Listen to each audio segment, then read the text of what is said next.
La Torah qu'on va faire, c'est Kouf Kaftet, 129. Donc c'est dans la première partie du Likutei Moharan. Eretz Ochelet Yoshvea. Donc on a vu dans la paracha là, de Shlach qu'à un moment, les Marélim ont dit c'est une terre qui dévore ses habitants. Et le pshat, c'est qu'ils ne comprenaient pas que, en fait, au contraire, c'était une terre qui était bénéfique et qu'ils voyaient des gens qui étaient enterrés dans les villages où ils allaient, mais ils étaient enterrés simplement pour que ça détourne l'attention et qu'ils se retrouvent dans un endroit où personne ne va les remarquer. Mais c'est un verset qui est étrange. Une terre qui mange ses habitants. C'est-à-dire quoi qui mange ses habitants? Alors on va se faire manger. On va voir que c'est une terre qui aime ses habitants, plus exactement. Et on va voir ce que ça veut dire manger aussi. Et qu'est-ce que signifie ce pasouk à un niveau beaucoup plus profond. Alors, d'abord, Rabbi Nachman ici va parler pas tout de suite de Eretz Israël. Il va parler de quelque chose qui va présenter comme équivalent par la suite, qui est le tzaddik. Le tzaddik, c'est la même bechina que Eretz Israël. Et on va voir quelle est la fonction du tzaddik, qu'est-ce que le tzaddik il fait par rapport aux créatures.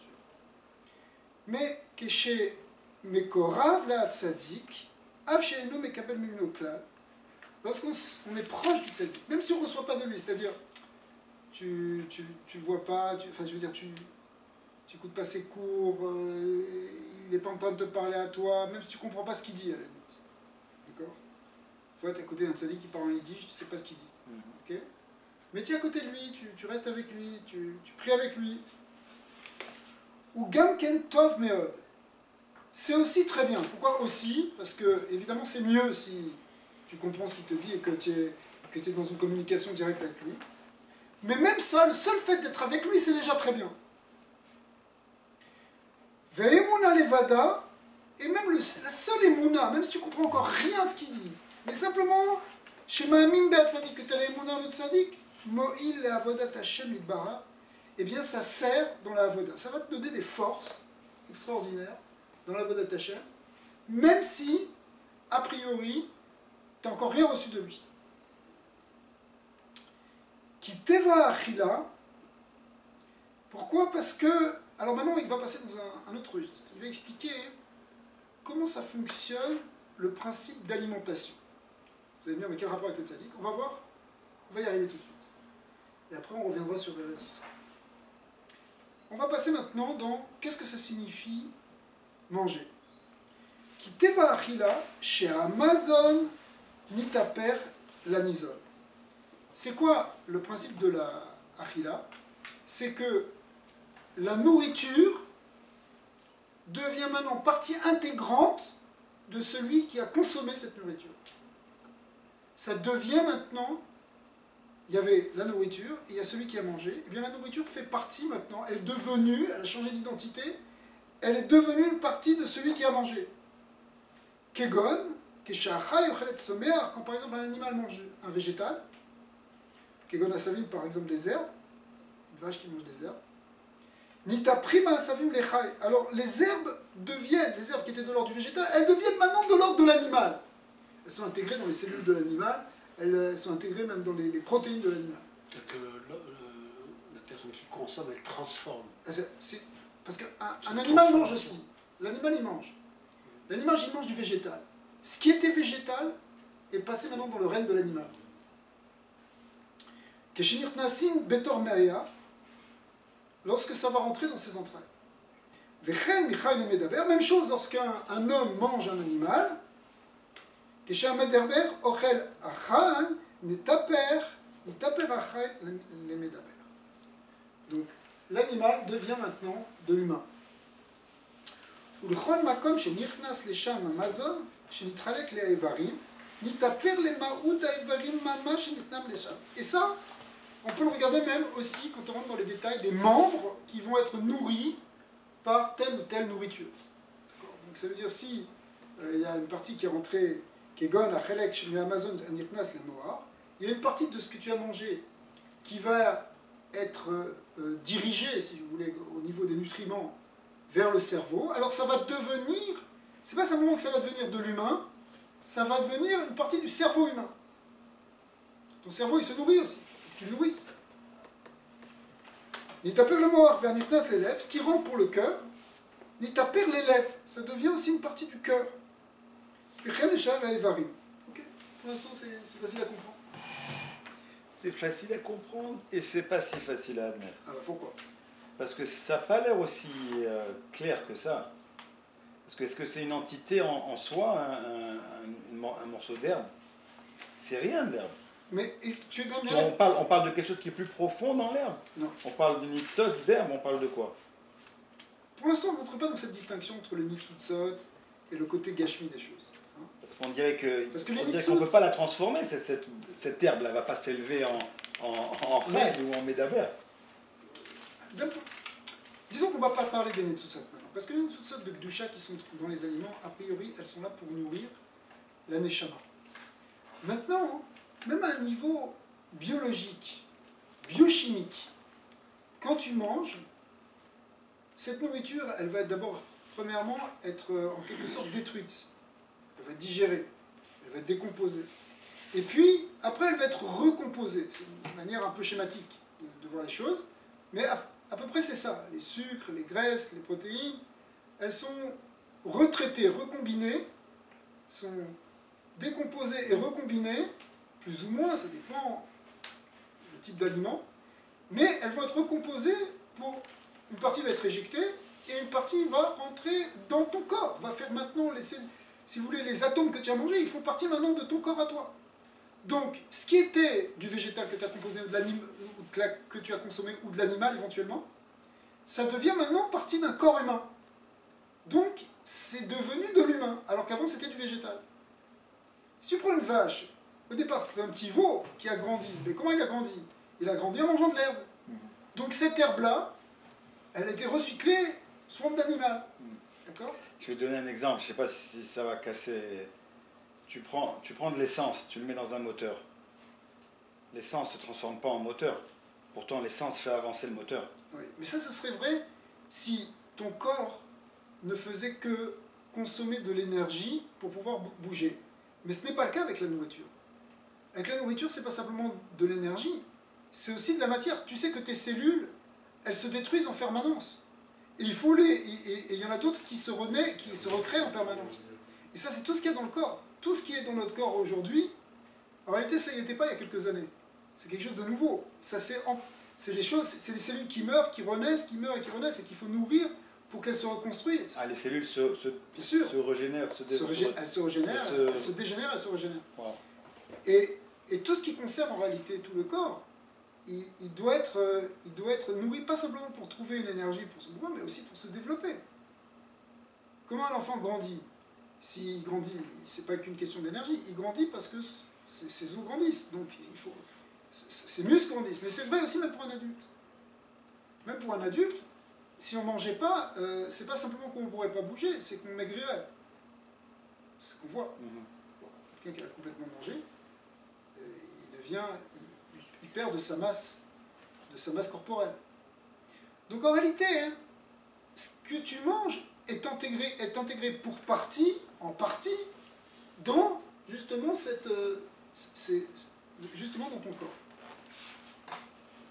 Et souvent en proportion, combien qui est récupéré, combien qui est évacué, est-ce qu'il en parle? Non, il n'en parle pas, mais si tu peux te renseigner un peu dans les livres qui parlent sur la biologie du corps, mais il y a une grande partie qu'on rejette, qui est inutile, et puis il y a une partie il y a tout le tri qu'on fait au niveau de tout le système digestif, si tu veux, et puis après, on ne garde que le meilleur. Alors, ce qu'on voit ici, l'idée ici, pour l'instant, Rabbeinu n'est pas rentré dans un lien de biologie moléculaire, il est en train de nous dire un principe que l'alimentation, elle représente aussi l'idée d'intégrer quelque chose dans un niveau supérieur.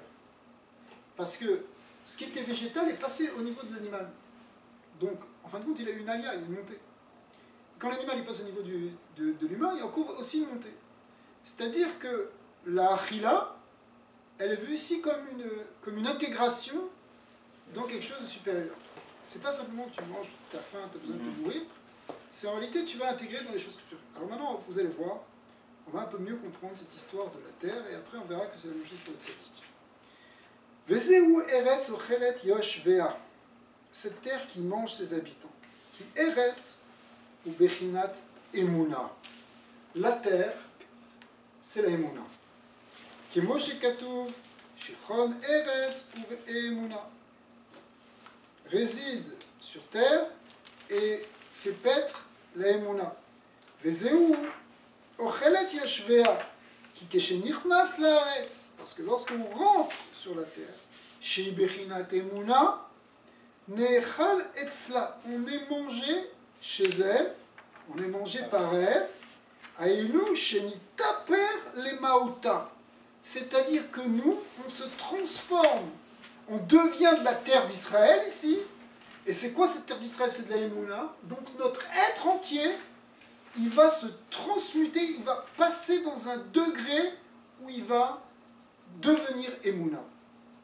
Aïnou, Keshe Davouk, et là, Rabbi Nachman fait un petit crochet, et il me dit, Aïnou, Keshe Davouk, Léa Tzadik, Ma'amin ou Ma'amin Bo, on revient directement sur le Tzadik. Lorsqu'on est collé au Tzadik et qu'on a Emouna dans le Tzadik, Shu Bechinat Eretz, et c'est la même chose que la terre. Le Tzadik et la terre, c'est le même principe, ce sont deux aspects de la Emouna. Un Tzadik, c'est quelqu'un qui manifeste la Emouna. La terre d'Eretz Israël, c'est le lieu de la Emouna. Et bien, lorsque tu es proche du Tzadik ou lorsque tu te trouves sur la terre, Nechal et Tzadik, venez à père les Ma'out à Tzadik Mamash. On est mangé par le Tzadik, on est consommé par le Tzadik, et ça va changer notre essence. On était des hommes, on devient maintenant une partie du Tzadik, c'est-à-dire on devient aussi Tzadik. Et ça veut dire quoi, on devient Tzadik? On devient des gens qui vivent selon la Emouna. Ça fait d'ailleurs Tzadik Be'emunato Yirye, le Tzadik c'est l'Emouna, il se nourrit, il se vit de la vie de l'Emouna, et donc quand toi tu t'approches du Tzadik, eh bien en réalité tu rentres dans l'Emouna comme un aliment qui rentrerait pour se faire élever. Vechen Israël Be'atzma, Yeshla Gamken à Koharazé. C'est pas seulement le Tzadik, mais même la terre d'Eretz Israël elle-même, elle a cette force-là. Ve'alken amru rabotenu zan, kol hayoshev be'eretz Israël, sharoui belo avon. Les Chachamim disent, à la fin de Ktuvot, où là-bas il y a Kuf Yud Aleph, il y a tous les Shvachim d'Eretz Israël, on voit que celui qui réside en Eretz Israël, il est Sharoui Belo Avon, il est considéré comme s'il n'avait pas fait de faute, chez Nehemar, Ha'am Hayoshev Ba Nesu Avon, c'est ce passage qui veut dire, c'est un passage dans Yeshayahu, qui dit que le peuple qui réside en elle, c'est-à-dire qui réside en Eretz Israël, Nesu Avon, eh bien, il a une. Les Mefarshim disent sur ce verset, Nesu Avon, on peut le traduire, il a une kaparat avonot. C'est-à-dire que la terre d'Eretz Israël, par elle-même, elle amène cette kaparat avonot qui Eretz Ochelet Yoshvea, parce que, comme on l'a expliqué avant, donc elle est cette terre qui avale ses habitants, mais quand on dit les avale, encore une fois, comme on l'a expliqué, ça veut dire qu'il les transforme en des êtres de Emouna. Yosef Sham, Nechal Etzla, Nitaper, les Maouta Kadosh. Et donc, celui qui est là, sa nature elle va se transformer, il va avoir maintenant une nature de Eretz Israël, c'est-à-dire une nature Kadosh d'Eretz Israël. Velken, Afilu Amealer, Arba Amot Be'eretz Israël, Muftarlo Shel Ben Olam Haba. Les Chachamim aussi nous dit que celui qui fait 4 amot en Eretz Israël, même pas qui réside, mais simplement le seul fait d'avoir avancé en Eretz Israël, on mérite le Olam Haba. Kemo Shamru Rabotenouza, les Zeu Gamken, Inyan Amevoir Bimkom Acher, Al Pasuk. Alors maintenant il va rentrer dans quelque chose d'un peu plus profond à comprendre, mais ça va être le même processus. Donc je répète où est-ce qu'on en est maintenant. Quand on s'approche du Tzadik, ou qu'on s'approche d'Eretz Israël, c'est-à-dire qu'on est en Eretz Israël, le seul fait de marcher en Eretz Israël, c'est quelque chose qui va transformer notre nature. Comme quand on mange un aliment, qu'on le transforme, quelque chose qui était de l'ordre de l'animal et devient de l'ordre de l'humain, eh bien, lorsque quelqu'un est mangé symboliquement par la terre d'Eretz Israël, sa nature change, il prend une nature kadosh, une nature de Emouna et de Bal Emouna. Alors, ici, il va ramener, il fait référence à une autre Torah qui est un peu plus haut, au Kouf Aleph. Il dit sur un passouk de Teilim qui dit Bikrov alay mereim lechol et besari. Alors, le pshat là-bas du passouk dans Teilim, c'est David Amelach qui dit lorsqu'ils se sont approchés de moi, mereim, ceux qui me voulaient du mal, lechol et besari pour manger ma chair. Okay. On imagine, il y a des gens qui voulaient le dévorer, symboliquement. Maintenant, Rabbi Nachman, il prend le passouk d'une manière totalement différente. Et il dit, ici, mes reim, ça va être la chaîne reim. Reim, des amis, des amants, des amis. Et bikrov alay mereim, ça va vouloir dire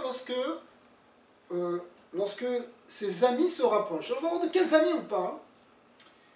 Il dit, chez Klal Einyan Sham, שכשאני רוצה שיקריבו טרין רעים דלא מתפרשים, lorsque je veux rapprocher ces deux amis qui ne se séparent jamais. Alors, c'est quoi les deux amis qui ne se séparent jamais? C'est une expression qui est prise dans le Zohar HaKadosh. Trin re'im delo mitparshim. C'est quoi hein? Ce sont les deux séphirotes qu'on appelle Chochma et Bina. On les appelle, qu'on appelle encore des fois aussi Abba Ve'ima. Ces deux séphirotes de Chochma et Bina, Abba Ve'ima, on les appelle aussi les mochim, les cerveaux. Or, l'union de ces cerveaux, l'union de ces sphirotes supérieures, c'est une union qui est permanente.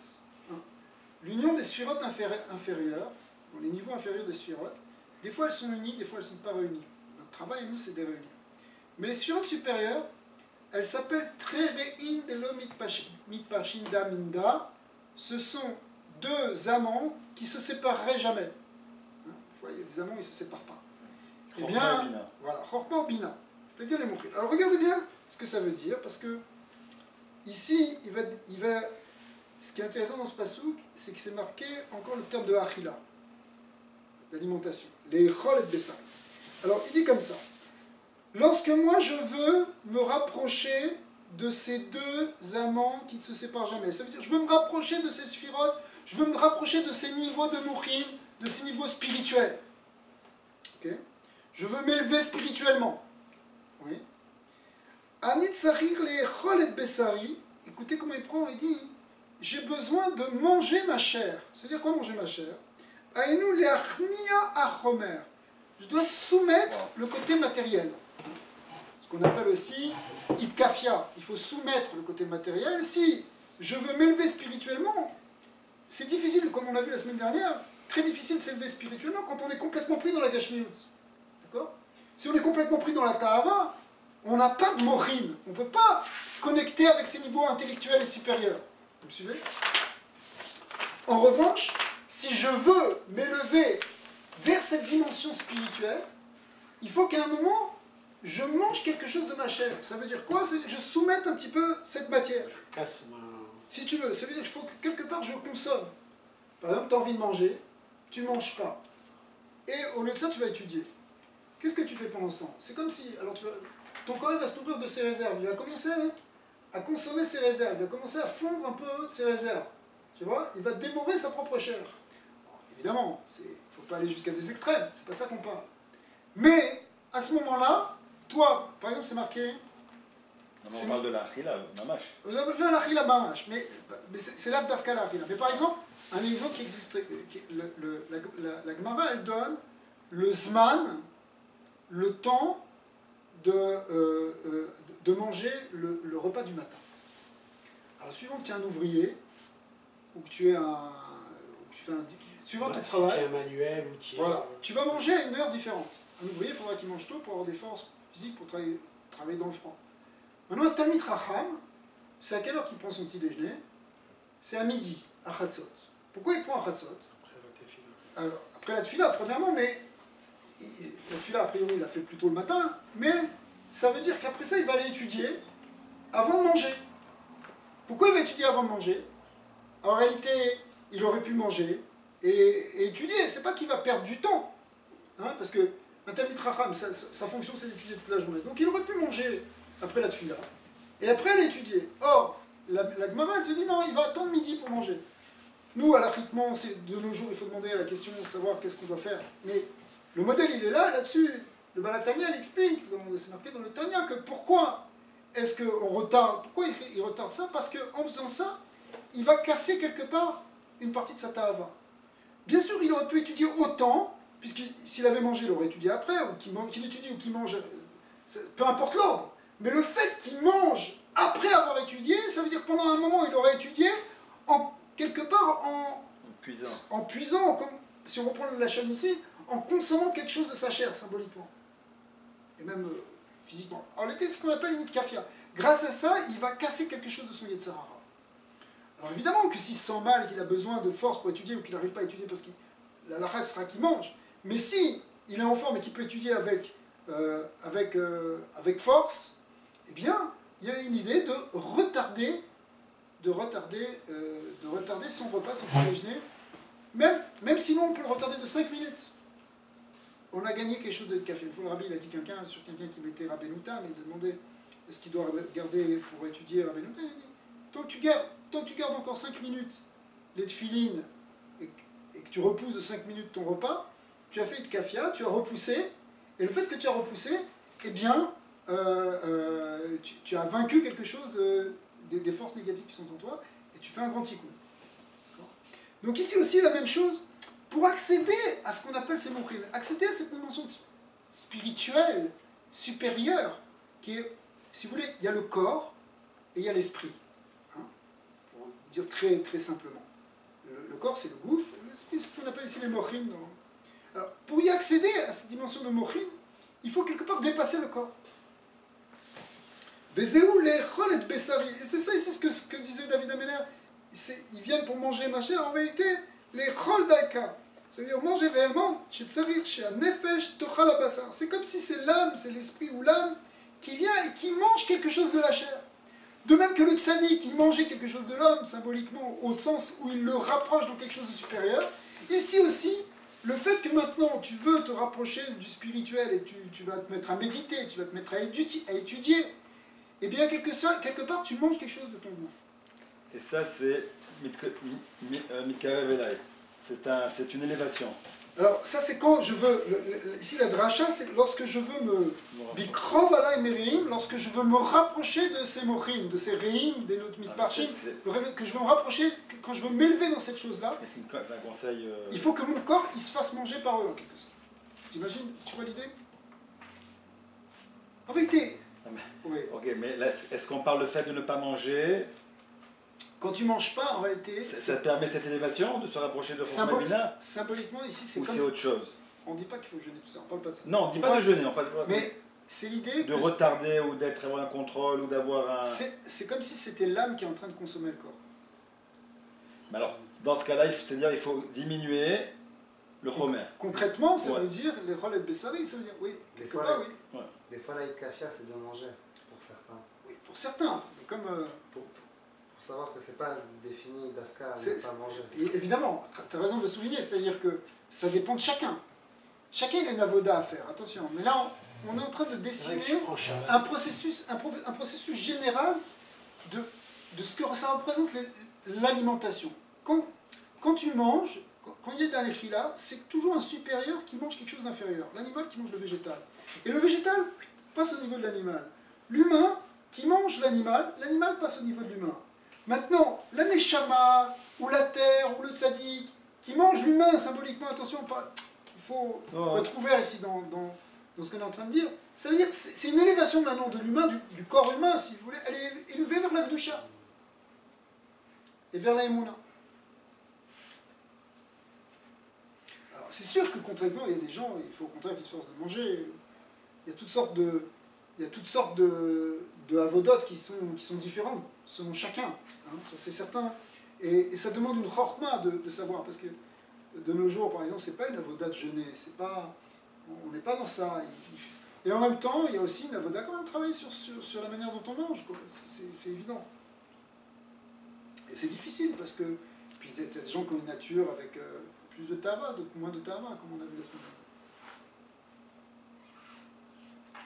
Mais ici, l'idée, comment il a tourner ce passouk, voilà, c'est ça qui est important.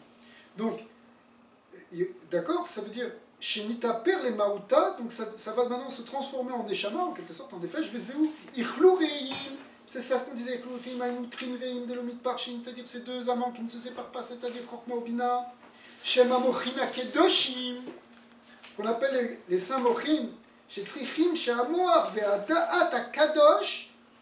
Et la précision ici, elle est sur Kadosh, parce qu'on ne parle pas d'un esprit tordu ici, mais un esprit saint, Kadosh. Eh bien, chez Tzrichim, chez Amoar, Ve'ada'at Kadosh, Yochal et Agouf. C'est lui qui va consommer le gouffre, qui va l'intégrer. Il faudrait ici voir l'alimentation comme une intégration dans quelque chose de supérieur. D'ailleurs, chez Agouf, il taper les Maouta Neshama Kedosha. Le gouffre lui-même, il s'élève au niveau de la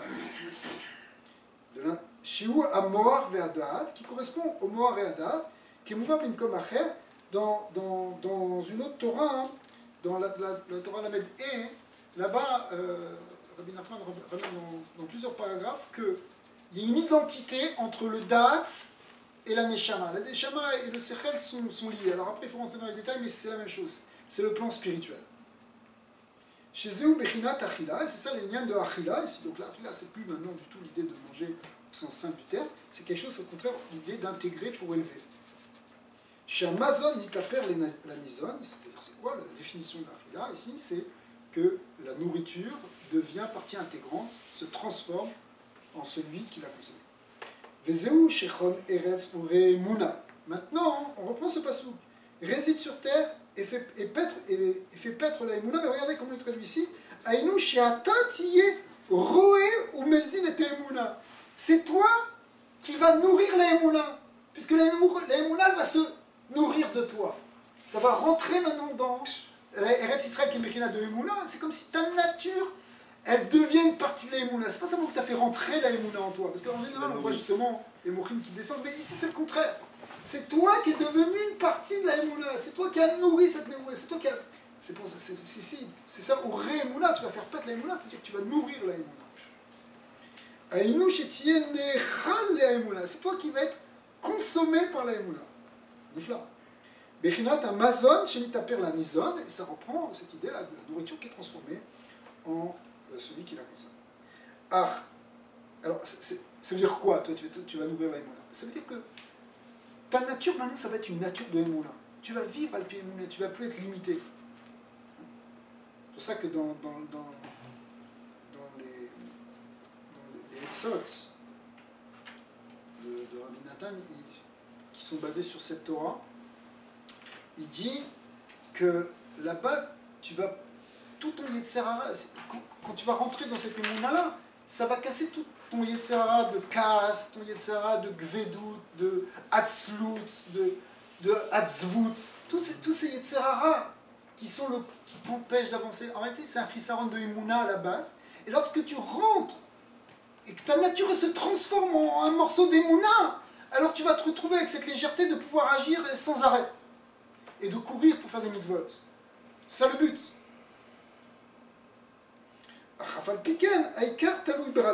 Mais, ici il va préciser, attention, tout ça c'est vrai, mais c'est pas automatique. Il faut qu'il y ait du ratson, il faut que tu le veuilles. Parce que si tu veux aller en Eretz Israël, et que tu n'as pas ce désir de rentrer dans la Emouna, de t'élever spirituellement, ça ne va pas marcher. Imretsono chazak meod. Si quelqu'un il a un ratson fort, très fort, parce que des fois il faut beaucoup de volonté, parce qu'il y a beaucoup de Yetzara qui veut t'empêcher justement de rentrer et de te faire dévorer par cette Emouna. D'accord? Imretsono chazak meod leikarev la Hashem itbarer ve'la'avod oto. Si tu as quelque chose si tu as une volonté, très forte de te rapprocher d'Akadosh Baruch Hu, tu veux sincèrement t'approcher d'Hachem et le servir, tu veux vraiment servir Akadosh Baruch Hu. Rak chez caché lo lishbor tavad gufo, sauf que on est des êtres faibles, on a des ta'avot, on a des yetzerara, et c'est difficile de les casser, c'est difficile de les vaincre. Alors des fois on y arrive un peu, des fois on tombe, on se relève, on retombe. C'est difficile, mais en tout cas, ou des fois même tu as l'impression que tu n'y arrives pas du tout, je suis coincé. Mais en tout cas, ce que tu veux, c'est que tu veux y arriver. Au moins tu as le ratson. Si au moins tu as le ratson, Alors, Azaï al-Yedé al-Karvout ve'emunat tzadikim. Alors, quand tu vas te rapprocher des tzadikim, il faut être attaché à un tzadik, c'est la clé, parce que le tzadik, on a vu, c'est avec Nader Israël. Et quand tu vas te rapprocher du tzadik, et que tu vas avoir la émouna ta tzadikim, et que tu vas y croire dans les tzadikim, il faut que tu te rapproches d'eux, et dès que ton réveil te dit quelque chose, tu fonces. D'accord? Ou bechinat achila venechal le tzadik. Alors c'est comme si on est consommé par le tzadik, on rentre dans la bechinat du tzadik. Aïnou shenitaper les maouto kenal. Notre essence, elle se transforme dans l'essence du tzaddik. On devient une partie du tzaddik. Nous-mêmes, on devient quelque part, on devient partie intégrante du tzaddik, si vous voulez. Alors que nous, on est arrivé avec notre Yetzara, avec notre Tahavot. Et attention, on les a encore. Et c'est pas qu'on va pas les avoir, on reste des bénonymes, on va les avoir encore. Mais le fait qu'on se soit approché du tzaddik, qu'on soit ma'amim dans le tzaddik, on devient un relègue du tzaddik, on devient un relègue de la Emouna. Ah, il mène Retsonoklal, mais si tu n'as pas au moins cette volonté, tu n'as pas du tout de volonté, la avod est Hachem, tu ne veux pas servir Hachem. Lo yoï lo shum itkarvut le tzadikim. Ça ne va pas t'aider de t'approcher du tzadik. Ok? En réalité, ça ne va pas t'aider en tout cas directement, parce qu'on va voir dans d'autres endroits que malgré tout, le tzadik il peut agir quand même sur toi. Le seul fait que tu... Mais ce qu'on te demande, dans la Chassidut Breslev ou dans la Chassidut Chabad, on ne te demande pas simplement d'être à côté du tzaddik. On te demande aussi de faire ta part de travail. De faire une avoda, de travailler sur toi. Rabbi Nachman est incité avec ses chassidim, la Tanya aussi. Okay? Mais, ici, il te dit le minimum de ce que je te demande. C'est qu'au moins tu es le ratson de servir Hachem. Parce que servir Hachem, c'est pas sûr qu'on va y arriver comme il faut. Est-ce qu'on peut dire à la fin de la journée, tu restes couché, est-ce qu'aujourd'hui, j'ai vraiment servi bien Hachem? Pas évident du tout. Mais si j'arrive à me dire, depuis ce matin, j'avais envie de le faire en tout cas. J'ai voulu le faire, au moins ça veut dire que ma journée elle était réussie. Parce que j'avais le ratson.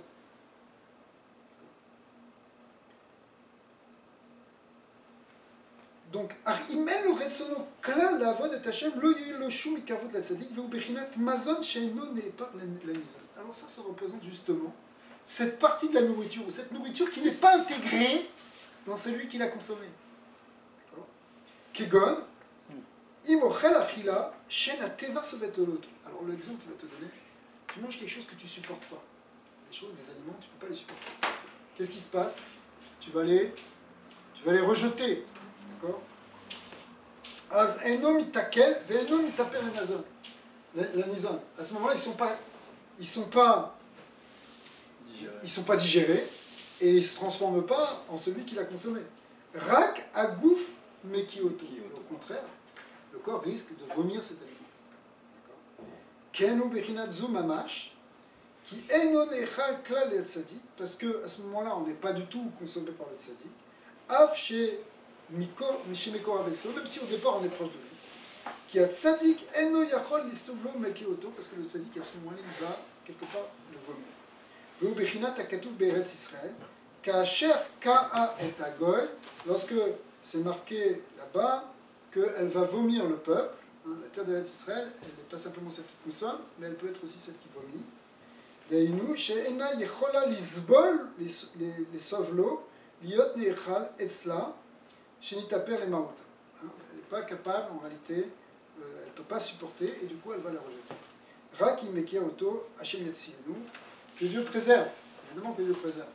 Mais bon, ça ce sont des versets. Alors toute l'idée d'ailleurs, c'est une nafkamina la maasé, les maasé par rapport à Israël, parce que souvent tu as des gens qui disent sur Israël, qui disent ouais mais Israël c'est pas sûr que tu vas rester, tu vas peut-être te faire rejeter, oui ça peut exister. Mais la clé si tu ne veux pas être rejeté, c'est que tu as au moins le ratson de servir Hachem. Si tu veux te rapprocher d'Akadosh Baruch Hu, sache que jamais tu vas être rejeté.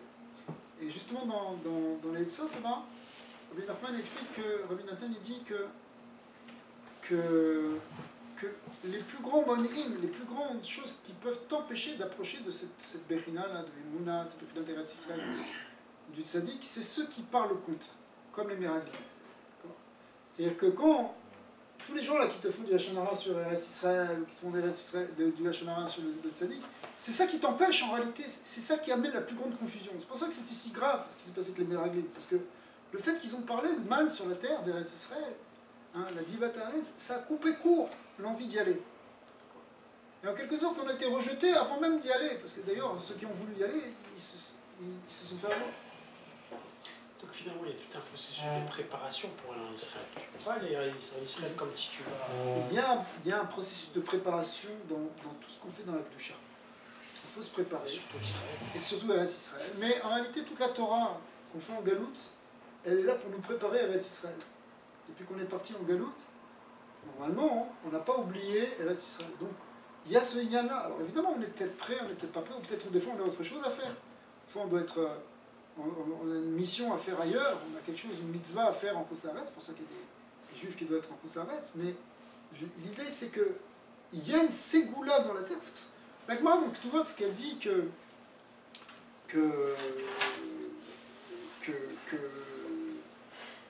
qu'on a vu que le Eretz Israël c'est Bechaper Avon, et que ça nous nettoie, etc., et que c'est comme si on n'avait pas fait de faute, et celui qui fait Arba Hamot en Eretz Israël et les Ochel Olam Haba, ce sont des choses qui sont Kepchuto. C'est pas une image qui a été dit. Même quand la Gemara dit que ce que la Dar Bechouslaret Domé qui ilou Elo Eloka, alors que celui qui est Eretz Israël Domé qui ilou Yeshlo Eloka, celui qui est en Eretz Israël il est comme un dieu, celui qui est en Koutz-Laretz, il n'a pas de dieu, ce qui pose un grand problème, parce que tous les tzadikim qui habitent en Koutz-Laretz, vous n'avez pas de dieu.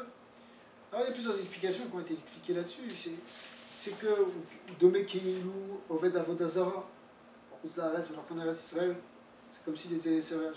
Alors, bien sûr, il faut comprendre ces chazal-là, il faut les comprendre au sens où c'est relatif, mais malgré tout, il y a une réalité qui est pshuto en Eretz Israël. Al-Pi Kabbalah, la Gdusha d'Eretz Israël, elle est tellement grande, elle est tellement grande, et d'ailleurs c'est ça qui a pu produire certaines confusions parfois, parce que Al-Pi Kabbalah, il y a des gens qui peuvent le ressentir, il y a plus de Gdusha dans les jours de Chol en Eretz Israël que dans Shabbat en Koutz-Laretz. Alors, à cause de ça, il y a des interprétations mauvaises de ça. Certains qui vont dire, alors puisqu'on est Eretz Israël, puisque c'est tout le Kadosh, alors on peut faire n'importe quoi là-bas. C'est pas vrai. Au contraire, c'est une Gdusha immense. Les tzadikim qui sont marguiches, la Gdusha d'Eretz Israël, ils ont une argacha tellement forte du niveau de Gdusha. C'est une Gdusha immense, c'est infini la Gdusha d'Eretz Israël. On a peu imaginé pour nous, c'est bon, tu vas en Eretz sur un billet d'avion. C'est pas ça. Il y a quelque chose de beaucoup plus grand. Alors, évidemment, on n'est peut-être pas au niveau de percevoir, bien que chacun, à sa manière, il ressent aussi, il perçoit quelque chose de la Gdusha d'Eretz. On ne peut pas rester insensible. On ne peut pas rester insensible à la sainteté d'Eretz Israël. C'est sûr, on peut se fermer, plus ou moins, en tout cas, celui qui veut ressentir un peu, il ressent. Il y a des gens qui ressentent le niveau d'Eretz Israël. Le niveau d'Eretz Israël, c'est quelque chose qui est immense, qui est absolu.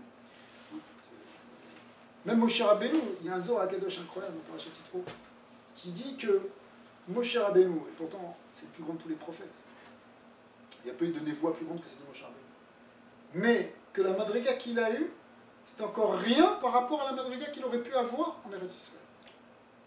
Alors, il n'est pas rentré en Eretz Israël, on a vu physiquement, il n'est pas rentré, même spirituellement, après il est rentré. Il a atteint la 50e porte, il a atteint beaucoup de choses. Mais, puisque quand il est rentré en Eretz Israël, quand ils sont rentrés en Eretz Israël, la Neshama de Moshe Rabbeinu était entrée avec eux. Après la Kabbalah. Donc, mais physiquement, son corps était enterré en Kisla. Mais il y a une Bechina, il y a une Madriga d'Eretz Israël qui est immense. Alors, à la limite, la difficulté, c'est qu'il faut être à la hauteur, à la limite. Il faut, tu rentres dans le palais du roi, il ne faut pas marcher sur les plates-bandes. Mais ce qu'il te dit ici, regarde, déjà, si tu veux, quelqu'un qui veut servir Hachem, ça va fonctionner. cette terre elle va avoir une influence sur toi, elle va te transformer, elle va te consommer. Comme le tzaddik aussi. Quelqu'un il veut se rapprocher d'un rébé, d'un tzaddik. C'est le fait qu'il veut servir à Kadosh Baruch Hu. Et à côté du tzaddik, même s'il n'entend pas le tzaddik, même si c'est avoir une influence sur lui, une transformation profonde. Qu'est-ce que tu veux dire? Rabbi Nachman aussi, c'est ce qui lui est arrivé, parce que quand il est parti en Eretz Israël, ensuite les Torot qu'il a dévoilées dans le monde, elles étaient d'un autre niveau. Elles étaient d'un autre niveau. Lui-même, vous savez qu'il a changé de nom quand il est revenu. Après, il s'appelait Yitzhak. Il a dévoilé un autre nom qu'il avait. Parce que Bechinat Yitzhak, le Bechinat Yitzhak, qui lui n'est jamais sorti d'Eretz Israël. Yitzhak Avinu. Mais quand il est revenu, après plus tard, il a dit Aïkar Sheni Be'eretz Israël. Ou l'ifamim Aniroé Be'uman. Vous croyez que vous me voyez ici? Mais sachez que je ne suis pas ici, je suis là-bas. De temps en temps, je viens ici pour être roé, ça veut dire pour m'occuper des moutons ici, des âmes qui s'occupent de nous. Mais il y a une partie de sa neshama qui est restée là-bas. Parce que il était attaché déjà à Inyan d'Eretz Israël. Il était déjà en Eretz Israël. Ce qu'il a dit à sa femme. C'est pour ça que je suis déjà là-bas. Quand il a tout vendu, là, il dit oui, tu as tout vendu, de quoi on va vivre? Il dit mais moi je suis déjà là-bas, ça y est. Il y en a, c'est ça. Moi je suis là-bas, vous voulez. Mais c'est pas seulement qui était dans sa pensée. C'est pas ça. Nous de nos jours, tu vas dire quelqu'un qui dit ouais, ok, non, tu penses là-bas, alors ta tête elle est là-bas. C'est pas ça, sa tête qui était là-bas, c'est aussi son âme. Ouais. Ça veut dire qu'il avait des assagotes, ça veut dire qu'il était en dvécoute là-bas. C'est ça. Ouais. Élévation. C'est pour ça que le Satan, il a voulu l'empêcher de rentrer là-bas. Quand il est arrivé à Istanbul. Oui, c'est sûr. Le Satan, il a voulu le... Et il est rentré, il a fallu toutes les ruses pour pouvoir déjouer les le Satan. Il a fallu tout.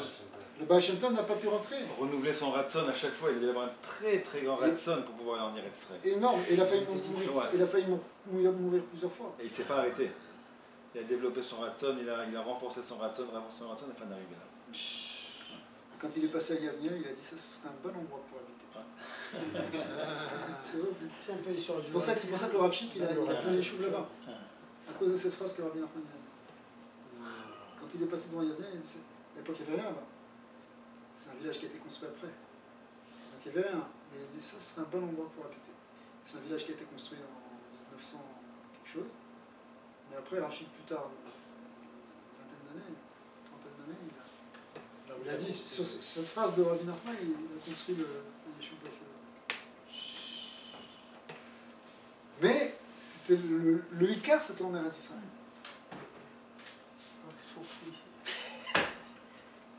C'est la bonne question. Il faut augmenter le ratson. Il faut augmenter le ratson. Il faut développer. Il faut arrêter de manger. Il faut aller se faire manger ailleurs. C'est ça.